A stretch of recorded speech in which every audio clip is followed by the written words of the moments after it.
Hello students, welcome back to our YouTube channel the basics.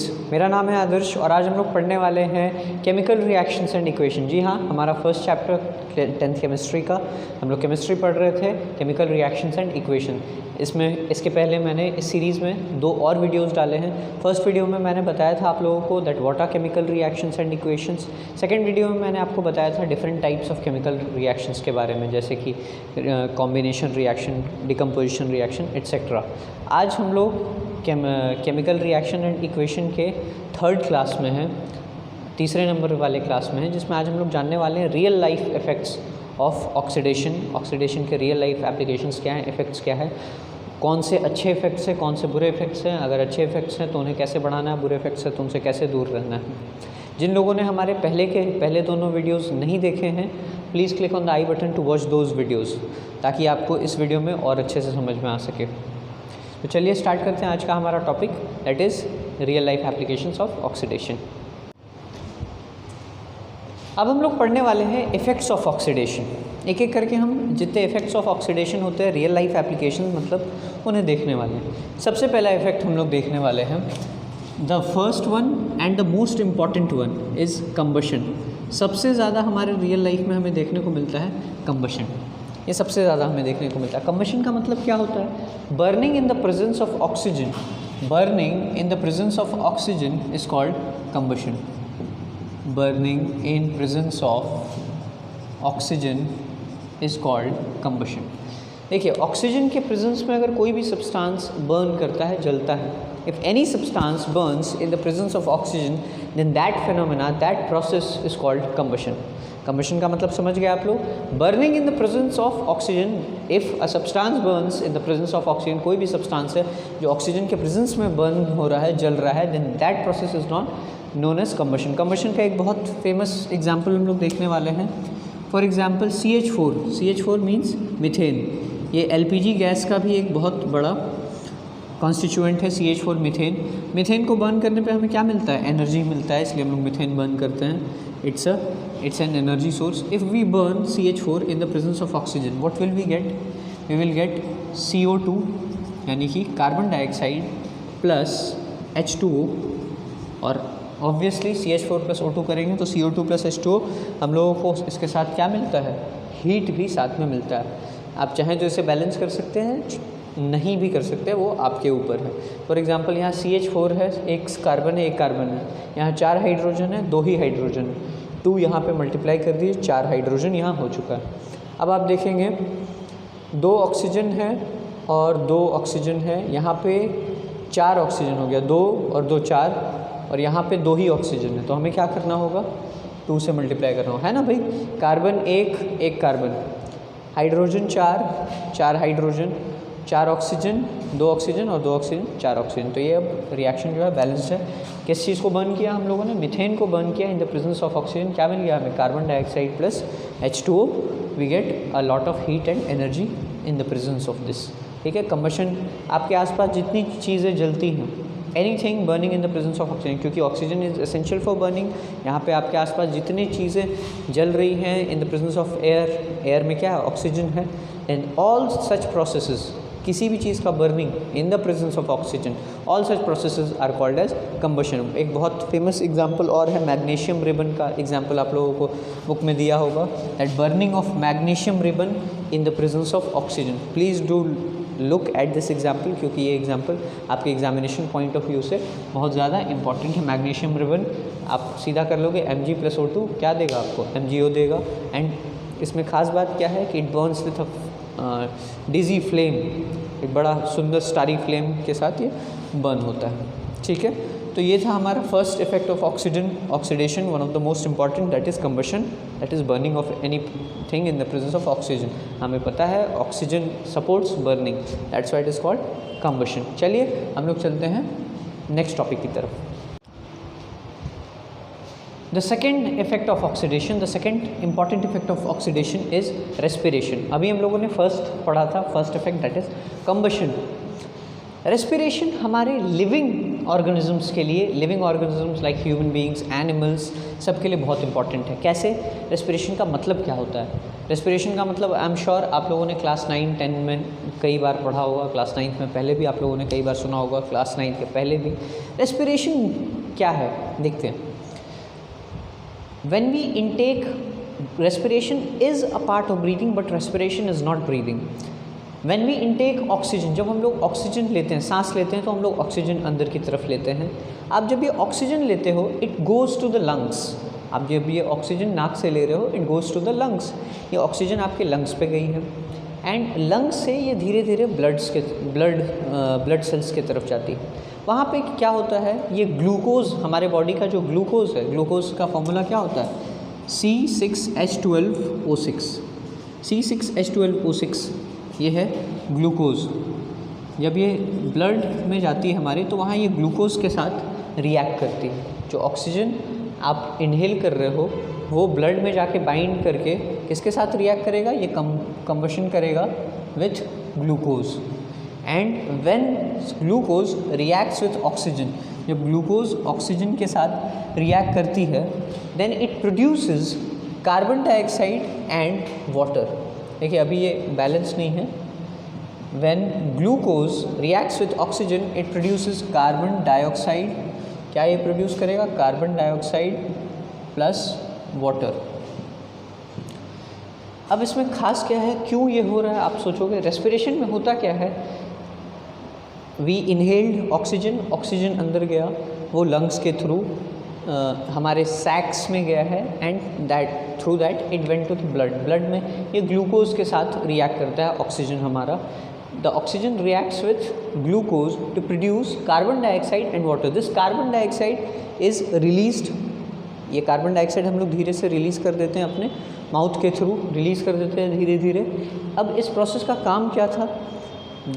इस process का काम ये है दैट, इसकी खास बात ये है, स्पेशलिटी ये है that this reaction is exothermic. Whenever glucose reacts with oxygen, जब भी ग्लूकोज ऑक्सीजन के साथ रिएक्ट करती है then energy is release and this is the energy we need to keep moving, keep working. अभी अगर मैं बोल भी रहा हूँ तो इसमें एनर्जी खर्च हो रही है। वो एनर्जी कहाँ से आ रही है? Through respiration. So it is one of the most important biochemical process in our body. This is one of the most important biochemical process. ये एक बहुत ही इम्पॉर्टेंट बायोकेमिकल प्रोसेस है हमारे बॉडी का। Most important biochemical process of our body that is respiration. क्या होता है इसमें? हम लोगों ने ऑक्सीजन लिया, ये ग्लूकोज के साथ रिएक्ट करेगा oxygen and it will produce carbon dioxide plus water. But most importantly क्या खास बात है इसके बारे में? That this reaction is exothermic. Exothermic का मतलब क्या होता है? एक्सोथर्मिक का रिएक्शन का मतलब होता है सच अ रिएक्शन, एक ऐसा reaction in which heat energy is released. एक ऐसा रिएक्शन जिसमें हीट एनर्जी रिलीज हो। Such a reaction in which heat energy is released is called exothermic reaction. एक ऐसा reaction in which heat energy is released is called exothermic reaction. तो इस case में क्या हो रहा है? Glucose reacts with oxygen to give carbon dioxide plus water और साथ में हमें क्या मिलता है? एनर्जी या हीट आप बोल सकते हो, in the form of heat. साथ में हमें मिलता है energy. So that's why respiration is a very important biochemical process for our body, क्योंकि इसमें क्या हो रहा है? Glucose reacts with oxygen to give us carbon dioxide plus water plus energy. इस केस में ग्लूकोज रिएक्ट करता है हमारे बॉडी के, और जो ऑक्सीजन हम लोगों ने लिया वो हमारे बॉडी के ग्लूकोज से रिएक्ट करेगा to give us carbon dioxide plus water. But most importantly this will give us energy and जिस भी रिएक्शन में एनर्जी मिलता है उसमें हम लोग क्या कहते हैं? एक्सोथर्मिक। और ये इसी एनर्जी से, जो एनर्जी हमें मिली इस रिएक्शन से, इसी एनर्जी से हम लोग दिन भर काम करते हैं। हमारी हार्ट्स, मसल्स, सारे वर्किंग, सारे जो मैकेनिज्म हैं इसी एनर्जी के दम पे चलते रहती है। आई होप ये आपको समझ आया होगा that why is what is the importance of this effect of oxygen, why is this important. I hope आपको समझ आया होगा। चलते हैं हम लोग अपने नेक्स्ट टॉपिक पर। अब हम लोग पढ़ने वाले हैं third effect of oxidation and one of the most important. ये इतना इम्पॉर्टेंट क्यों है ये आपको आगे समझ आने वाला है, मैं किस टॉपिक के बारे में बात कर रहा हूँ। Our third effect of oxidation is not in a positive way, it is in a negative way, और इससे हमें काफ़ी परेशानी होती है साल में। That third one is called corrosion. हमारा थर्ड जो इफेक्ट है of oxidation, real life effect या एप्लीकेशन जिसे हम लोग बोलेंगे, दैट इज़ करोजन। अब ये करोजन क्या है मैं आपको इसका मतलब समझाता हूँ। Corrosion means the deterioration of the upper layer of a metal, यानी कि कोई भी मेटल है, मेटल के ऊपरी लेयर का deterioration, the deterioration of upper layer of a metal is called corrosion. Upper layer of a metal जो होता है, किसी भी मेटल के ऊपरी लेयर का deterioration, the deterioration of upper layer of a metal due to natural agents like moisture, air, water etcetera is called corrosion. यानी कि for example this is a metallic rod, कोई भी एक मेटालिक रॉड है, इसके ऊपरी layer का अगर डिटोरिएशन हो जाए due to natural agents like moisture, water, हवा, पानी, मॉइस्चर एट्सेट्रा लग जाने की वजह से इसका ऊपरी लेयर बर्बाद हो जाए, इसका ऊपरी लेयर ख़राब हो जाए, then this process is called corrosion. इसे अगर हम लोग शॉर्ट में लिखें तो deterioration of upper layer, deterioration of upper layer of metal due to natural agents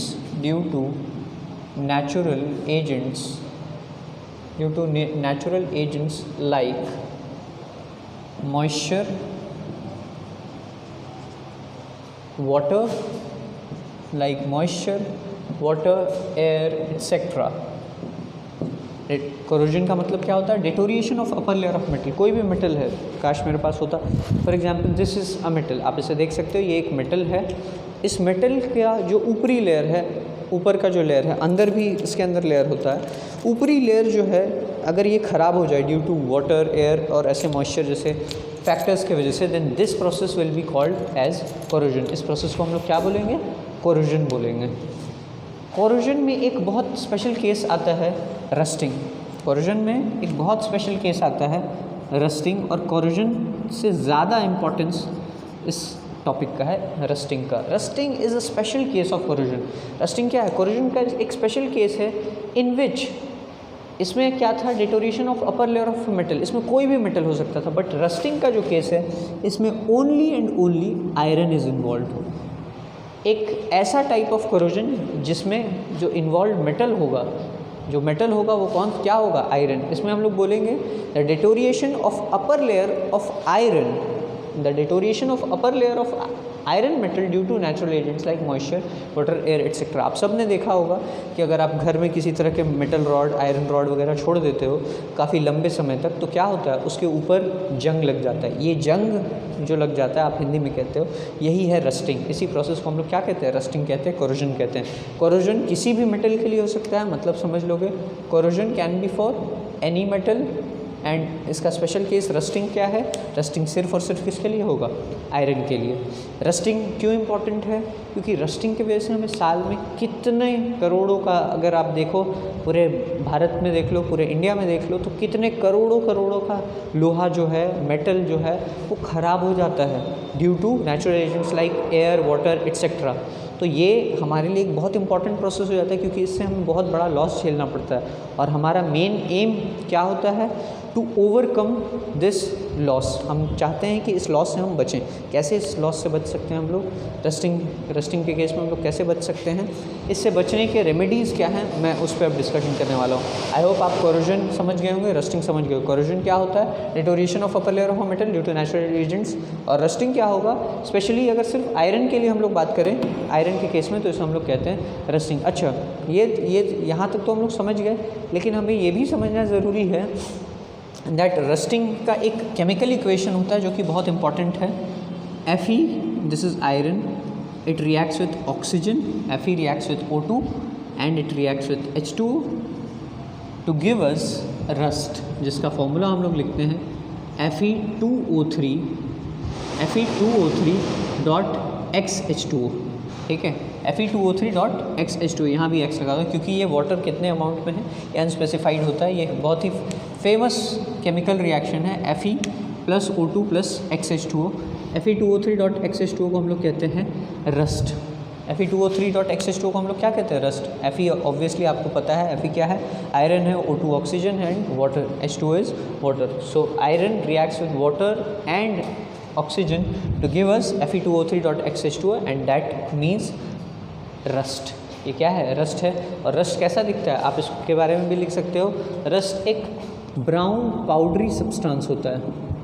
rust is a brown powdery like substance, एक ब्राउन पाउडरी सब्सटेंस होता है जिसे आप हाथ में लोगे तो जैसे मेटल, ये मेटल है, इसके ऊपर में जैसे छुओगे, अगर इसमें रस्टिंग हो चुका है, इसको ऊपर में जैसे छुओगे वो पाउडर के फॉर्म में आ जाएगा, वो बहुत वीक होता है, वो आपके हाथ से निकल जाएगा इससे, ठीक है। तो दैट इज़ रस्टिंग। कोरोजन मैंने आपको डिटेल में बता दिया, कोरोजन और रस्टिंग। अब हम लोग जानते हैं कि इसके रेमेडीज़ क्या हो सकते हैं, इससे हम बच कैसे सकते हैं। इतने सारे तरह के लॉसेस जो हैं उससे हम लोग कैसे बच सकते हैं। अच्छा ध्यान रखेंगे, नॉर्मली ये जो है कोरोजन, रस्टिंग, ये सब किस में होते हैं, एक्टिव मेटल्स में होते हैं, जो ज़्यादा रिएक्टिव होते हैं, जो रिएक्ट करने के लिए तुरंत रेडी हों। जैसे कि जो गोल्ड है, सिल्वर है, इनमें जल्दी कोरोजन वगैरह नहीं होता है, धीरे धीरे होता है, स्लोली, ग्रेजुअली। इसलिए ये जो मेटल्स हैं ये नोबल मेटल्स है, प्लैटिनम, गोल्ड, सिल्वर, ये सब क्या है, नोबल मेटल्स, ये जल्दी रिएक्ट नहीं करते, इसलिए हम लोग इन्हें ज़्यादा लेना चाहते हैं, क्योंकि ये जल्दी, इनमें ना रस्ट लगेगा, ना ये ब्लैक एंड होंगे, ये ज़्यादा रिएक्ट नहीं करते, तो ये लंबे टाइम तक सही रहेंगे। इसलिए we prefer metals like platinum, gold, silver etc. because they are noble metals, they do not react much। और corrosion और rusting नॉर्मली किस में होते हैं, जो ज़्यादा हाईली रिएक्टिव मेटल्स होते हैं, जो ज़्यादा रिएक्ट करते हैं, उनमें ये corrosion और rusting के फेनोमेना को देखा जाता है। corrosion rusting कैसे मेटल्स में होते हैं, एक्टिव मेटल्स में जो ज़्यादा रिएक्ट करते हैं। आई होप corrosion rusting आपको अच्छे समझ में आ गया हो। corrosion rusting में ही हम लोग समझ लेंगे रेमेडीज़ या फिर प्रोटेक्टिव मेजर्स अगेंस्ट रस्टिंग। आइए देखते हैं हम लोग प्रोटेक्टिव मेजर्स अगेंस्ट रस्टिंग। मैं इसे रब करने वाला हूँ, किसी को अगर नोट करना है तो रिवाइंड करके वीडियो को नोट कर ले, यूट्यूब का ज़माना है भैया, आराम से कर सकते हो, ठीक है, कोई दिक्कत नहीं, गुस्सा ना मत कि सर ने रब कर दिया। चलिए कैसे बच सकते हैं हम लोग रस्टिंग से, protective measures against rusting. Protective measures क्या होंगे, नंबर 1 पेंट। क्या कर सकते हैं हम लोग, कोई भी मेटल आपके पास है जिसमें आपको डर है कि इसमें किसी तरह का रस्ट लग सकता है, कोरोजन लग सकता है, तो उस केस में हम लोग क्या करेंगे, उसके अपर लेयर को पेंट कर देंगे। सेकेंड वन, पेंट के बाद जो सेकेंड होता है दैट इज़ गैल्वेनाइजेशन। इसमें हम लोग S भी लिखते हैं, Z भी लिखते हैं। गैल्वेनाइजेशन का मतलब है एक मेटल का जो लेयर है उसे बचाने के लिए हम लोग उसके ऊपर एक दूसरे सस्ते मेटल का लेयर लगा दिए, ताकि अंदर का जो लेयर है वो बचा रहे और ऊपर का लेयर गड़बड़ हो तो हमें कोई दिक्कत नहीं। तो इसके दो जो मेन रेमेडीज़ है इससे बचने के लिए वो क्या है, पेंट, गैल्वेनाइजेशन। जो थर्ड बहुत फेमस है दैट इज़ अलॉइंग। थर्ड जो तरीका होता है वो है अलॉइंग। अलॉइंग क्या है, हम लोग क्या करते हैं इससे बचने के लिए, रस्टिंग से बचने के लिए आयरन और किसी और मेटल के साथ जो उतना रिएक्टिव नहीं, उन दोनों को मिक्स करके एक ऐसा अलॉय बनाएंगे which is not that reactive, और वो जल्दी रिएक्ट नहीं होगा, जल्दी उसमें रस्ट नहीं लगेगा। इस प्रोसेस को हम लोग क्या बोलते हैं, अलॉइंग। ये टॉपिक आप अलग से डिटेल में पढ़ सकते हो। अलॉय क्या होता है, डिफरेंट मेटल्स को डिफरेंट कंपोजिशन में अगर हम लोग रिएक्ट करके एक नया सब्सटेंस बना देते हैं, दैट इज़ कॉल्ड अलॉय। इसे हम लोग केमिकली कंबाइन करते हैं एट अ फिक्स्ड रेशियो, ठीक है। अलॉय का मतलब क्या होता है, अ होमोजीनियस मिक्सचर ऑफ 2 और मोर देन 2 मेटल्स। अलॉय का मतलब भी मैं बताते चलता हूँ। Alloy means homogeneous mixture of 2 or more than 2 metals, of 2 or more than 2 metals. Homogeneous mixture of 2 और more than 2 metals is called alloy. और जब हम लोग इस प्रोसेस को करते हैं, 2 या 2 से ज़्यादा मेटल्स को मिलाते हैं, तो इसे हम लोग क्या कहते हैं, अलॉइंग बोलते हैं। जैसे one of the most famous alloys, आपको अगर पता हो तो one of the most famous alloys is steel. Steel हम लोग क्या करते हैं, आयरन और डिफरेंट दूसरे तरह के जो एलिमेंट्स हैं जिनमें हमें लगता है कि जल्दी रस्ट नहीं होगा, उन सबको आयरन, कॉपर, आयरन, कोबाल्ट, निकल, ये सबको मिक्स करके, कार्बन, इन सबको मिक्स करके एट अ फिक्स प्रोपोर्शन हम लोग क्या तैयार करते हैं, स्टील तैयार करते हैं। ताकि इसमें, और स्टील आपको पता है स्टेनलेस स्टील जो आता है उसमें जल्दी ना जंग लगता है, ना किसी तरीके से वो ख़राब होता है, वो लंबे टाइम तक वो ड्यूरेबल भी होता है, लाइट वेट भी होता है, and it doesn't rust easily, वो जल्दी रस्ट नहीं होता, जल्दी क्या है वो होता ही नहीं है rust. That's why we prefer utensils of stainless steel, क्योंकि उसमें पानी लगेगा, हवा लगेगा, वो रस्ट नहीं होने वाला है। तो ये क्वेश्चन भी आ सकता है at why do we use utensils of steel, because of alloying. I hope ये प्रोटेक्टिव मेजर्स आपको बिल्कुल क्लियर आ गया होगा। Number 1 is paint, number 2 galvanization, number 3 alloying. तो रस्टिंग से बचने का क्या क्या तरीका है? पेंट, गैल्वेनाइजेशन और अलॉइंग, ये तीन बेसिक तरीके हैं रस्टिंग से बचने के। आप और भी बहुत सारे तरीके देख सकते हो, ठीक है। आई होप रस्टिंग का प्रोसेस आपको अच्छे समझ में आएगा। रस्टिंग बहुत ही इंपॉर्टेंट प्रोसेस है। सो प्लीज़ आप इस टॉपिक को रुक के इस टॉपिक के अच्छे से नोट्स बना लें, ये आगे आपको बहुत काम आने वाले हैं, ठीक है। मैं फ्रेम छोड़ता हूँ, नोट्स बनाइए, इसे उतार लें, आपके लिए बहुत इंपॉर्टेंट है। चलिए आते हैं हमारे आज के ऑक्सीडेशन के लास्ट इफेक्ट पे and the last topic of this chapter, that is rancidity. इस चैप्टर का लास्ट टॉपिक है रैंसिडिटी। क्या मतलब है इसका, ध्यान से समझेंगे। When food containing oil and fats, जब ऐसे फूड मटेरियल्स हो जिसमें ऑयल हो या फैट्स हो, when food substances containing oils and fats are oxidized, यानी ऐसे फूड सब्सटेंसेस जिसमें तेल हो, फैट्स हो, वो जब ऑक्सीडाइज होते हैं, ठीक है। when food substances containing oils and fats are oxidized, they become rancid। rancid बनने का मतलब वो they become सार बनने का मतलब क्या होता है? जैसे कि कोई सब्ज़ी आपने बनाई, ठीक है, उसमें क्या है? ऑयल है। सब्जियों में क्या होता है? ऑयल होता है। आपने करी बनाई, उसमें ऑयल है। आप उसको 2-3 दिन अगर रख देते हो तो क्या होगा? वो धीरे धीरे ऑक्सीजन के साथ रिएक्ट करता है। ऑक्सीजन के साथ जब रिएक्ट होगा तो हम लोग बोलते हैं दैट हमारी जो सब्ज़ी है वो खट्टी हो गई, सार हो गया, खट्टा हो गया सब्ज़ी। क्या मतलब है इसका? ये धीरे धीरे टाइम के साथ वो ख़राब हो जाता है। It becomes rancid, it becomes bad and it gives us a bad smell and bad taste. क्या होगा? वो उसके बाद ना खाने लायक है and if you smell it gives you a very bad smell. So that this phenomena is called rancidity. Rancidity हम लोग कैसे समझाएंगे? रैंसिडिटी को अगर हम एक्सप्लेन करें, if the food containing fats and oils gets oxidized, if the food items containing fats and oils are oxidized, they becomes rancid or they turn sour. This process is called, this phenomena is called rancidity। यानी कि कोई भी ऐसा food item हो जैसे सब्ज़ी है या डिफरेंट टाइप्स ऑफ अचार है या कोई भी ऐसी सब्सटेंस है जिसको ज़्यादा जल्दी टाइम हम ज़्यादा लंबे टाइम के लिए छोड़ देते हैं बिना किसी प्रिकॉशन के, तो वो क्या हो जाएगा? ख़राब हो जाएगा, वो रैंसिड हो जाएगा और वो फिर खाने के लायक नहीं होगा। This is called rancidity. I hope ये टॉपिक आपको क्लियर हो गया होगा। अब रैंसिड, जिस तरीके से हम लोगों ने कोरोजन से बचने के लिए पढ़ा कि कैसे कोरोजन से बच सकते हैं, तो रैंसिडिटी से कैसे कैसे बच सकते हैं। Number 1, adding food preservative. हम लोग क्या करते हैं? फूड प्रिजर्वेटिव ऐड कर देते हैं। बहुत सारे ऐसे फूड आइटम्स आते हैं जिसमें हम लोग फूड प्रिजर्वेटिव ऐड कर देते हैं। उससे क्या होता है? फूड प्रिजर्वेटिव एक specific type of food item या केमिकल होता है जो फूड को लंबे समय तक ठीक कंडीशन में बना के रखता है। That is called food preservative. Second one, जो सेकेंड हम लोग इसमें तरीका अपनाते हैं, second one is adding antioxidant. Antioxidant ऐसे सब्सटेंस होते हैं जो ऑक्सीजन से आपको रिएक्ट नहीं करने दें, ठीक है। जैसे कि नाइट्रोजन एक को अगर आप भर दो तो वहाँ ऑक्सीजन नहीं रहेगा, वो ऑक्सीजन को डिस्प्लेस कर देगा, ठीक है। तो वहाँ ऑक्सीजन जल्दी से रिएक्ट नहीं कर पाएगा, ऑक्सीडेशन उस सब्सटेंस का नहीं हो पाएगा। मैंने आपको फूड प्रिजर्वेटिव बता दिया, एंटीऑक्सीडेंट बता दिया, ये 2 तरीके हैं। और तीसरा तरीका जो हम लोग नॉर्मल कर सकते हैं वो उतना इफेक्टिव नहीं है बट करते हैं, storing food in air tight container. हम लोग क्या करते हैं? एयर टाइट कंटेनर में स्टोर करते हैं। एयर टाइट कंटेनर में हम लोग फूड को स्टोर करते हैं। अगर आप एयर टाइट कंटेनर में करते हो तो उसमें ऑक्सीजन जा ही नहीं पाएगा, तो रिएक्ट कैसे करेगा?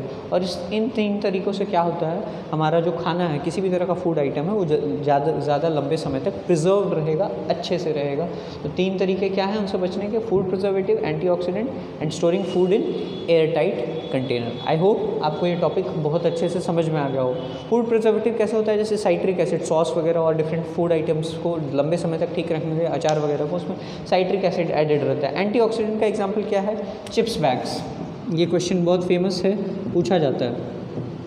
आपने देखा होगा कि जो चिप्स के बैग्स आते हैं, चिप्स के जो पैकेट्स आते हैं, वो बहुत ज़्यादा फूले हुए रहते हैं, ठीक है। इट्स स्वल, क्यों? क्योंकि उसमें हम लोग बहुत चिप्स के अलावा बहुत सारा गैस डाल के रखते हैं। वो गैस कौन सा है? That gas is nitrogen. वो नाइट्रोजन हम लोग ऐड कर देते हैं, क्योंकि नाइट्रोजन अगर उसमें एडेड है, उसमें हम लोग वैक्यूम क्रिएट करके नाइट्रोजन डाल देते हैं। तो नाइट्रोजन अगर उसके अंदर है तो वो किसी और सब्सटेंस से, ऑक्सीजन से उस चीज़ को रिएक्ट नहीं करने देगा, और अगर ऑक्सीजन से रिएक्शन नहीं होगा, ऑक्सीडेशन नहीं होगा, तो रेंसिडिटी उस चीज़ की नहीं होने वाली है। तो चिप्स जो होंगे वो लंबे समय तक सही कंडीशन में बने रहेंगे, वो ख़राब नहीं होंगे। And the third one is storing food in air tight container. I am sure आप सब लोगों ने देखा होगा, ऐसे कंटेनर में उसे डाल देना जिसमें एयर का रिएक्शन नहीं हो पाए, एयर अंदर ना जा पाए। उसे एकदम टाइट कंटेनर में, एयर टाइट कंटेनर में डाल देना, ताकि उसमें एयर बिल्कुल जा ही ना पाए और आपका खाना लंबे समय तक बचा रहे। आई होप आज का ये वीडियो आपको पसंद आया होगा। आपको कैसा लगा ये video? Please tell us in the comments box. अगर आपको किसी तरह के डाउट्स है तो आप मुझसे कमेंट्स सेक्शन में पूछ सकते हैं, या मेरे व्हाट्सएप नंबर पे भी पूछ सकते हैं। मेरा व्हाट्सएप नंबर डिस्क्रिप्शन में दिया हुआ है। Please do tell us in the comments box कि आज का ये वीडियो कैसा था, क्या आपके सजेशंस है, क्या रिव्यूज़ है, क्या डाउट्स है, सारी चीज़ें मुझे डिटेल में बताएं। अगर किसी भी तरह का इनकरेक्शन लगा हो या आपको हैवी डाउट्स लगा हो, there is some contradiction, please do tell us in the comments box. इसके अलावा अगर आप किसी और टॉपिक के लिए चाहते हो कि मैं वीडियो बनाऊं, कोई और टॉपिक ऐसा है जिसमें आप समझना चाहते हो, तो वो भी आप मुझे वीडियो के कमेंट बॉक्स में बता सकते हो। वीडियो अगर आपको अच्छा लगा हो तो प्लीज़ लाइक द वीडियो को अपने दोस्तों के साथ शेयर करें। जितने आपके दोस्त हैं क्लास 9-10 के, उनके साथ शेयर करें। Please share the video with your friends. And अगर हमारा चैनल आपको अच्छा लग रहा हो, ये वीडियोस आपको पसंद आ रहे हो, then please do subscribe to our channel. Channel को सब्सक्राइब ज़रूर करें and hit the bell icon. अगर आप बेल आइकन पर क्लिक कर दें तो हमारे वीडियो के नोटिफिकेशंस आप तक पहुँचते रहेंगे। चलिए आज के लिए बस इतना ही। तब तक के लिए stay home, stay safe and keep learning.